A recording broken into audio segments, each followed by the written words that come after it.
नमस्ते। तो आज हम इस वीडियो में इंडिया मार्ट इस कंपनी के बारे में फुल इंपॉर्टेंट डिटेल्स देखने वाले हैं, ताकि हमें एग्जैक्ट पता चल सके कि इस कंपनी में हमें कैसी इन्वेस्टमेंट करने चाहिए और कंपनी के जो ग्रोथ है वो कैसी हो रही है। तो सबसे पहले हम कंपनी का जो बिज़नेस है उसके बारे में इंफॉर्मेशन देखते हैं, ताकि हमें कंपनी के बिज़नेस से पता चले कि कंपनी किस तरह का बिज़नेस कर रही है और आने वाले दिनों में इस बिज़नेस की जो ग्रोथ है वो कैसी होगी।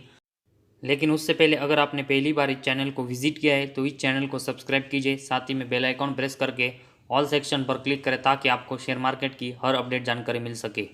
तो इंडिया मार्ट इस कंपनी के बारे में देखेंगे तो ये कंपनी इंडिया की largest online B2B market place company है,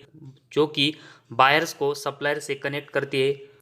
और इंडिया में जो ऑनलाइन B2B क्लासिफाइड स्पेस है उसमें कंपनी का जो मार्केट शेयर है वो 60% का है, जिसकी वजह से इस कंपनी का जो बिजनेस है वो मोनोपोली टाइप का होता है। और इसी वजह से कंपनी के जो कॉम्पिटिटर्स थे उनके कंपेरेटिवली कंपनी कंटिन्यूस ग्रोथ कर रही है। और ये कंपनी अपनी जो B2B सर्विस है वो स्मॉल मीडियम एंटरप्राइजेस और उसके साथ ही में लार्ज एंटरप्राइजेस और इंडिविजुअल्स को ये सर्विस प्रोवाइड करती है। और कंपनी का जो मेन टैगलाइन है, to make doing business easy, और इसी टैगलाइन की वजह से अगर हम देखेंगे तो कंपनी ने अपने बिजनेस में बहुत ही अच्छी ग्रोथ की है और कंपनी का जो मार्केट शेयर है वो 60% का हुआ है, जिसकी वजह से कॉम्पिटिटर्स के कंपेरेटिवली कंपनी की जो ग्रोथ है स्टेबल और बहुत ही अच्छी हुई है। और उसके साथ ही में कंपनी के अगर हम बायर्स देखेंगे तो 160 मिलियंस कंपनी के पास बायर है। और वही सप्लायर्स के बारे में देखेंगे तो 7.3 मिलियंस कंपनी के सप्लायर्स है। और उसके साथ ही में 87 मिलियन प्रोडक्ट्स और सर्विस है वो कंपनी के पास है। और इसी वजह से इंडिया मार्ट इस कंपनी का जो कस्टमर बेस है वो कंटिन्यूस इंक्रीज हो रहा है, और इसी कस्टमर बेस को इंक्रीज होने की वजह से कंपनी की अच्छी ग्रोथ कंटिन्यूस हो रही है। तो कंपनी के पास जितने बायर्स, सप्लायर्स और प्रोडक्ट सर्विस है उसकी वजह से कंपनी अपने जो बिजनेस है उसका स्टैंडर्ड है वो मेंटेन कर पाई है। और उसके साथ ही में कंपनी जो सर्विस अपने कस्टमर्स को प्रोवाइड कर रही है उसकी वजह से कंपनी के बायर्स और सप्लायर्स है वो इस कंपनी के थ्रू कंटिन्यूस बढ़ रहे हैं, जिसकी वजह से इस कंपनी का जो मार्केट शेयर है वो 60% के पास गया है। तो ये कंपनी के रिलेटेड जो बिज़नेस की डिटेल है वो हमने देख ली। उसमें कंपनी का जो बिज़नेस स्टैंडर्ड है वो बहुत ही स्ट्रांग है, और उसके साथ ही में कंपनी का जो मार्केट शेयर है वो 50% के ऊपर है, जिसकी वजह से बाकी के कॉम्पिटिटर्स की कंपेरेटिवली इस कंपनी की जो ग्रोथ है वो कंटिन्यूस हो रही है। और उसके साथ ही में आने वाले दिनों में भी देखेंगे तो इस मार्केट शेयर की वजह से कंपनी की जो ग्रोथ है वो ऐसे ही स्ट्रांग देखने को मिलेगी। और उसके साथ ही में कंपनी का पी रेशियो देखेंगे तो 51.8 है, जो कि एक ठीक ठाक वैल्यूशन है। इसके साथ में ROC कंपनी का देखेंगे तो 22.5% का है, और कंपनी का ROE 17.6% का है, जो कि अच्छा हमें देखने को मिला है। और इसके साथ ही में कंपनी की फेस वैल्यू 10 रुपीज़ पर इक्विटी शेयर है। इसकी वजह से इस कंपनी का जो शेयर है वो हमें फ्यूचर में स्प्लिट भी देखने को मिलेगा। तो ये कंपनी के जो कुछ रेशो है उसमें कंपनी अच्छा परफॉर्मेंस कर रही है। और वही अगर हम इसके साथ ही में कंपनी का प्रॉफिट एंड लॉस स्टेटमेंट देखेंगे तो इसमें सबसे पहले हम कंपनी का सेल्स देखेंगे। तो मार्च 2010 में कंपनी का जो सेल्स है वो सिर्फ 31 करोड़ का था, लेकिन उसके बाद अगर हम देखेंगे तो इस कंपनी ने अपने जो सेल्स में ग्रोथ की है वो बहुत ही शानदार है, जो कि इसके बाद मार्च 11 में कंपनी का सेल्स बढ़कर 69 करोड़ हुआ। इसके बाद अगले साल बढ़कर 116, अगले साल फिर से बढ़कर 126, इसके अगले साल 173, अगले साल बढ़कर 246, इसके अगले साल बढ़कर 309 करोड़। मार्च 18 में कंपनी का सेल्स फिर से बढ़कर 404, इसके अगले साल बढ़कर 497, मार्च 20 में कंपनी का सेल्स 624, 21 में 665 करोड़, मार्च 22 में कंपनी का सेल्स 751 करोड़ का हुआ, और ट्रेलिंग 12 मंथ्स में कंपनी का जो सेल्स है वो 831 करोड़ का हुआ है। तो मार्च 10 के बाद अगर हम देखेंगे तो कंसिस्टेंट कंपनी अपने सेल्स में ग्रोथ कर रही है, जो कि कंपनी का बिजनेस बढ़ने का साफ इंडिकेशन है। और मार्च 10 में कंपनी का सेल्स जो सिर्फ 31 करोड़ का था, अभी कंपनी ने इसको ट्रेलिंग 12 मंथ्स तक 800 करोड़ से बढ़ाकर 831 करोड़ किया है। तो 800 करोड़ की जो ग्रोथ है वो मार्च 10 से ट्रेलिंग 12 मंथ्स तक मतलब 10-12 साल में कंपनी ने की है। और जिस तरह कंपनी का सेल्स कंसिस्टेंट बढ़ रहा है उसकी वजह से जल्दी कंपनी का सेल्स है वो 1000 करोड़ को टच करते हुए देखने को मिलेगा। तो जिस तरह इस कंपनी का सेल्स कंसिस्टेंट बढ़ रहा है और उसके साथ ही में कंपनी का मार्केट शेयर और कंपनी के बायर्स और सप्लायर्स है उसकी वजह से कंपनी के आने वाले दिनों में भी एक अच्छी ग्रोथ देखने को मिलेगी। साथ ही में अगर हम कंपनी का ऑपरेटिंग प्रॉफिट देखेंगे तो कंपनी का जो सेल्स है उसके कंपेरेटिवली मार्च 18 तक देखेंगे तो कंपनी के जो एक्सपेंस है वो ज़्यादा हो रहे थे। इसी वजह से ऑपरेटिंग बेसिस पर ये कंपनी लॉस मेकिंग थी। लेकिन जैसे एक्सपेंस के कंपेरेटिवली कंपनी ने अपना जो सेल्स है वो मार्च 19 के बाद यहाँ पर बढ़ाया है। इसकी वजह से हमें कंपनी प्रॉफिटेबल मार्च 19 से देखने को मिली और मार्च 19 में कंपनी का ऑपरेटिंग प्रॉफिट 14 करोड़, इसके अगले साल 173 करोड़, इसके अगले साल 333 करोड़, मार्च 22 में कंपनी का ऑपरेटिंग प्रॉफिट 312 करोड़ और ट्रेलिंग 12 मंथ्स में 263 करोड़ का कंपनी का ऑपरेटिंग प्रॉफिट है। तो पिछले अगर हम 5 साल में देखेंगे तो कंपनी ने अपने ऑपरेटिंग प्रॉफिट में बहुत ही अच्छी ग्रोथ की है और उसके साथ ही में अगर हम कंपनी का ऑपरेटिंग प्रॉफिट मार्जिन देखेंगे तो ये भी मार्च 18 तक माइनस में था,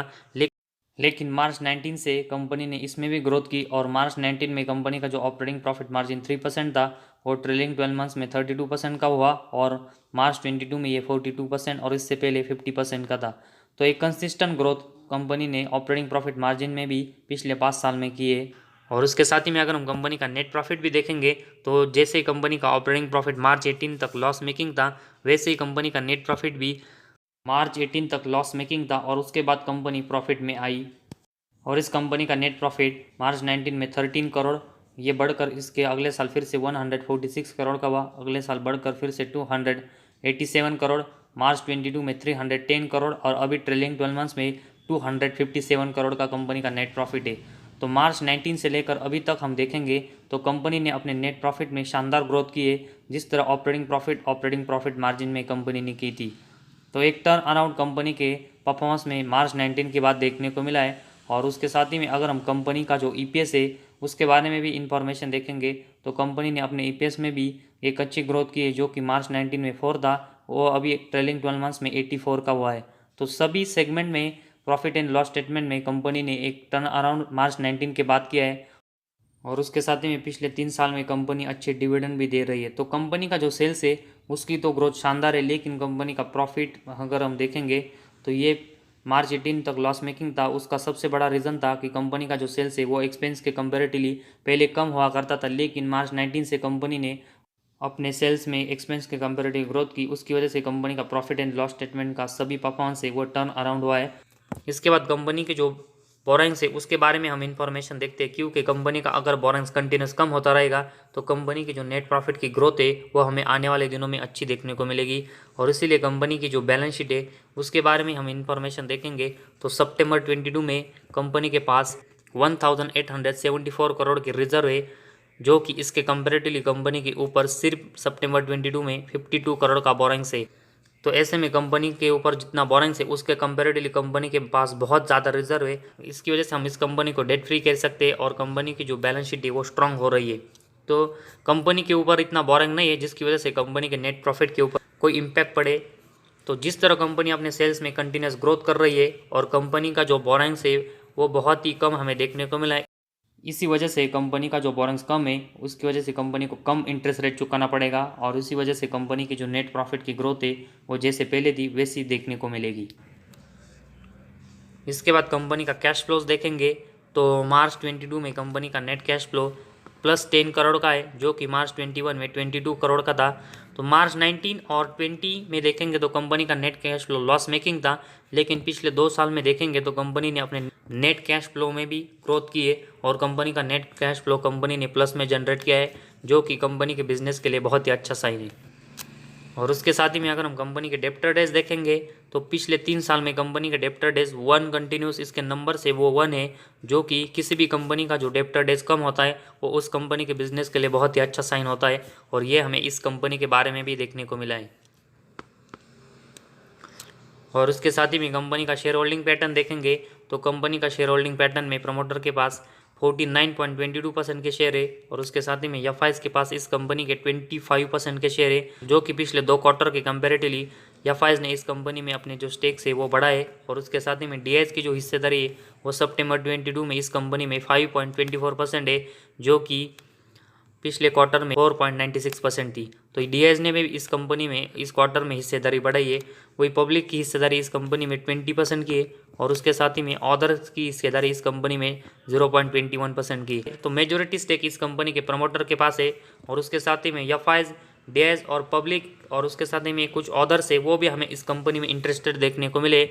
तो इस कंपनी की जो मार्केट शेयर है वो 60% का है और उसके साथ ही में कंपनी कंटिन्यूस अपने सेल्स में ग्रोथ कर रही है। साथ ही में कंपनी का नेट प्रॉफिट में पिछले 5 साल में कंपनी ने बहुत ही अच्छी ग्रोथ की है और कंपनी का अगर हम बैलेंस शीट का सेक्शन देखेंगे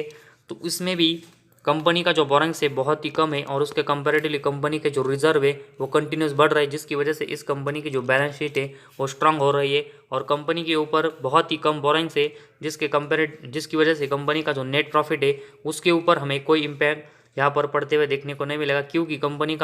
क्योंकि इस कंपनी का जो बोरिंग्स कम है उसकी वजह से कंपनी को बहुत कम इंटरेस्ट रेट कंटिन्यूस चुकाना पड़ रहा है, जिसकी वजह से कंपनी के नेट प्रॉफिट के ऊपर कोई इम्पैक्ट नहीं हो रहा है। और इसी वजह से आने वाले दिनों में भी कंपनी का जो नेट प्रॉफिट है उसमें हमें कंटिन्यूस ग्रोथ इसकी वजह से देखने को मिलेगी, जो कि बहुत ही अच्छा साइन है। और उसके साथ ही में कंपनी ने पिछले 2 साल में अपने जो नेट कैश फ्लो है वो भी यहाँ पर प्लस में जनरेट किए है और उसके साथ ही में कंपनी के जो डेब्टर डेज के नंबर है वो भी बहुत ही कम है, जो कि किसी भी कंपनी के बिजनेस के लिए बहुत ही अच्छा साइन होता है। और इन सब रीज़न की वजह से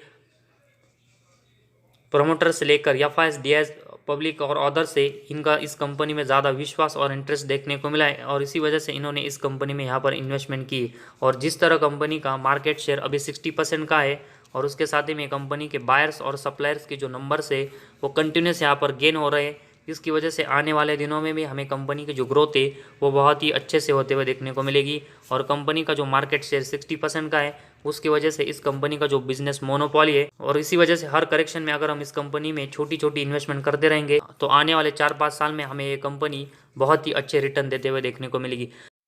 तो इस कंपनी का शेयर को यहाँ पर करेक्शन में क्यों खरीदना है उसका सबसे बड़ा अगर हम रीज़न देखेंगे तो स्मॉल कैप और मिड कैप जो कंपनी होती है उनमें बहुत ज़्यादा हमें करेक्शन और वॉलेटिलिटी देखने को मिलती है और इसी वजह से इस कंपनी का जो शेयर है उसमें भी हमें बहुत ही वॉलेटाइल यहाँ पर देखने को मिल सकता है। और इसी वजह से अगर हम इस कंपनी के शेयर को करेक्शन में बाई करेंगे तो ज़्यादा बेनिफिट और ज़्यादा रिटर्न इस कंपनी में मिलेंगे। तो ये इंडिया मार्ट इस कंपनी के रिलेटेड इंपॉर्टेंट डिटेल्स हमें देखने को मिली है, जिसमें कंपनी के जो फंडामेंटल है वो पिछले 5 साल में कंपनी ने इम्प्रूव करके स्ट्रॉन्ग किए, जिसकी वजह से आने वाले दिनों में भी कंपनी की जो ग्रोथ है वो हमें अच्छे से देखने को मिलेगी।